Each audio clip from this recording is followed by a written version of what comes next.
안녕하세요, 여러분. 소놀의 파이썬 기초 강의 30강 정렬하기입니다. 자, 오늘은 두 가지 정렬을 살펴볼 건데요. 선택 정렬, 버블 정렬이에요.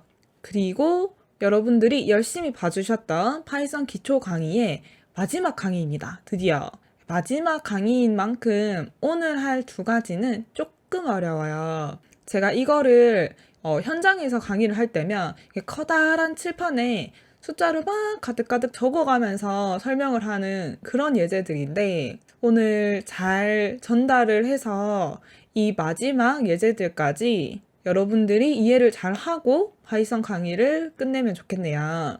집중해서 한번 풀어볼까요? 첫 번째, 선택 정렬을 볼게요. 자, 코드가 상당히 좀 복잡한 형태인데 일단 선택 정렬이 어떤 방법으로 정렬이 되는가부터 설명을 드릴게요. 전체에서 최소값을 찾습니다. 지금 이 중에서는 1이겠죠. 0, 1, 2, 3. 3번 칸에 있구나 라고 하는 이 인덱스를 잘 기억해 둔 다음에 맨 앞에 있는 것과 얘를 바꿉니다. 그러면 한 번 정렬이 실행되고 나서는 1과 8이 이렇게 바뀌게 되겠죠. 그 다음에 제일 작은 값은 이미 맨 앞에 왔으니까 앞에 한 칸을 빼고 그 다음 칸부터 맨 뒤에 있는 것까지 또 최소값을 구합니다. 그럼 이번엔 2겠죠. 이거를 이 검사했던 범위 내에서 제일 앞에 있는 칸과 또 바꿉니다. 그러면 2와 6이 바뀌게 되는 거죠. 자, 그 다음에는 앞에 두 칸을 빼고 남은 칸들을 또 검사를 해서 최소값을 찾고 이 검사했던 제일 앞 칸과 바꿉니다.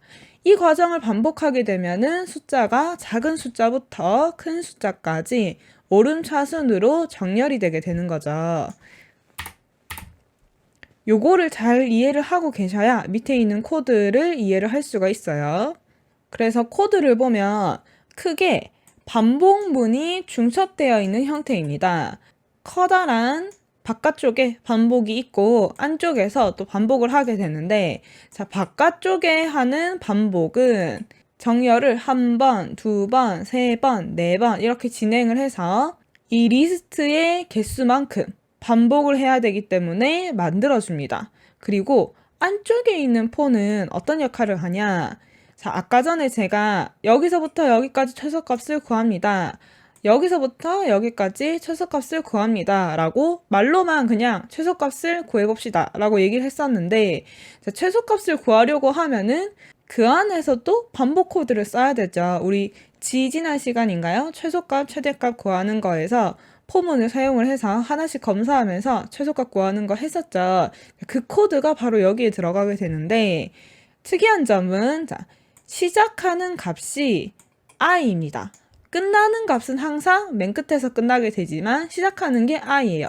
자, 그러면 이 i 값은 위쪽에 있는 포문에서 가지고 오는 건데 처음에는 0이겠죠. 0, 그 다음에 1, 2, 3, 4 해서 n-1까지 숫자가 바뀌기 때문에 이 안쪽에 있는 포문은 시작 범위가 자꾸 뒤로 한 칸씩 밀리게 되는 겁니다. 자, 요게 아까 제가 앞에서 설명했던 부분이랑 연결이 되는 거죠. 이 범위를 앞쪽의 범위를 한 칸씩 줄여가면서 그 안에서 최소값을 찾아내는 겁니다. 그래서 이 최소값을 찾았을 때 제가 또 중요하다고 했던 게 이 최소값이 어디에 있는지 인덱스 번호가 중요하다. 그래야 첫 번째 있던 거랑 이걸 서로 바꿀 수가 있다라고 얘기를 드렸었죠. 그래서 우리는 저번에 했던 코드처럼 최소값을 직접적으로 찾는 게 아니라 이 최소값의 인덱스 번호를 찾을 거예요.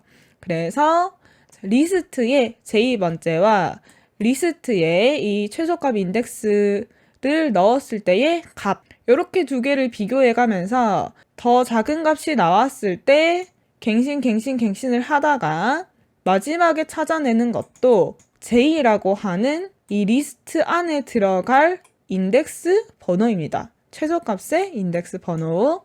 그리고 난 다음에 최소값을 찾으면 앞에 있는 리스트에 들어있는 값과 최소값이 들어있었던 리스트를 두 개를 바꾸게 됩니다. 자리를. 얘는 뭐 실행을 하면은 실행 결과는 1부터 10까지 다 정렬을 해서 나오는 거고, 요거를 여기 말고 여기 한번 넣어 볼게요. 그러면 포문이 한 번 한 번 진행될 때마다 숫자가 어떻게 바뀌는지 볼 수가 있어요. 실행을 하면은 처음에 제가 넣었던 숫자가 그대로 이제 찍히게 되고요. 밑에 있는 과정이 한 번 반복을 하고 나면은 맨 앞자리에 있던 숫자와 이 중에서 최소값이던 1이 변경이 됩니다. 자, 그 다음에 이만큼의 범위에서 그 다음 작았던 요 숫자 2와 그 다음 앞자리를 담당하고 있는 6이 서로 바뀌게 됩니다. 그 다음에는 요렇게 해서 다시 이 안에서의 최소값 3과 여기 범위에서 맨 앞에 있던 4가 서로 바뀌고 점점 범위를 좁혀 나가면서 끝까지 반복을 하게 되면은 정렬이 완성이 되는 거죠. 그 다음에 버블 정렬을 볼게요.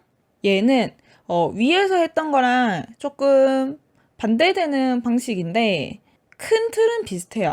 자, 일단 처음부터 끝까지 검사를 하는데 이번에는 두 개씩 비교를 합니다. 앞에서부터 인접해 있는 두 개를 비교해서 더 큰 값을 뒤로 보내고, 그 다음 요렇게 비교해서 더 큰 값을 뒤로, 요렇게 비교해서 더 큰 값을 뒤로, 요렇게 보내다 보면은 한 바퀴를 쭉 돌았을 때 가장 큰 값이 맨 뒤로 가 있습니다.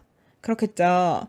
아까는 최소값을 찾아서 가장 작은 값을 앞으로 보내고 그 앞쪽에 거는 빼면서 반복을 해나갔는데, 지금은 가장 큰 값을 맨 뒤로 보내고 그 다음에 검사할 때는 맨 뒷칸을 빼고 앞에서부터 요만큼, 그 다음에는 또 앞에서부터 두 개 빼서 요만큼, 요렇게 반복을 하는 거죠. 그래서 포문을 살펴보면 이제 전체적으로 크게 두 개의 포문이 중첩되어 돌아가고, 바깥의 포문은 이 리스트에 들어있는 개수 전체가 반복이 되고, 안쪽의 포문은 이번에는 시작하는 범위는 항상 0에서부터 시작을 합니다. 그래서 변경이 되지 않고 끝나는 범위가 두 개씩 비교를 하게 되면은 맨 처음에 비교를 할 때도 j2와 j 플러스 1번 칸이 비교를 하려고 하면 마지막에 비교가 되는 숫자는 요 자리와 9, 7, 요 두 개가 되겠죠. 그러면 얘는 전체가 지금 10개예요. 그러면 10개 빼기 뒤에서 한 칸을 빼줘야 되죠. 그래야 이 자리가 j 값이 되고 j 플러스 1이 그 뒷자리가 되기 때문에 여기서 빼기 1을 안 해주면 인덱스 값이 이 범위 밖으로 추가로 검사를 하려고 하기 때문에 이렇게 에러가 나게 됩니다.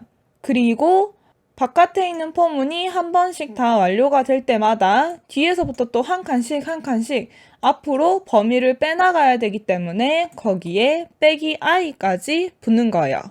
전체 개수 빼기 i 값 빼기 1, 이렇게 되는 거죠.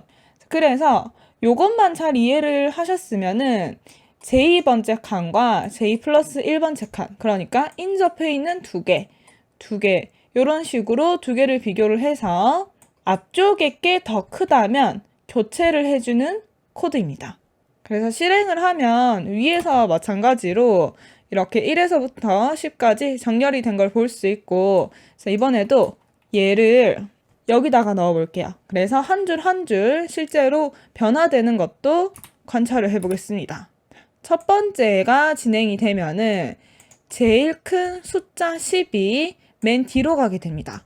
그 다음은 요만큼 범위 내에서 그 다음 큰 숫자 9가 맨 뒤로 가게 돼서 이렇게 두 개가 배치가 되고, 그 다음은 요만큼 범위에서 또 반복 하면서 점점 정렬이 맞춰지고 있는 모습이 보이죠.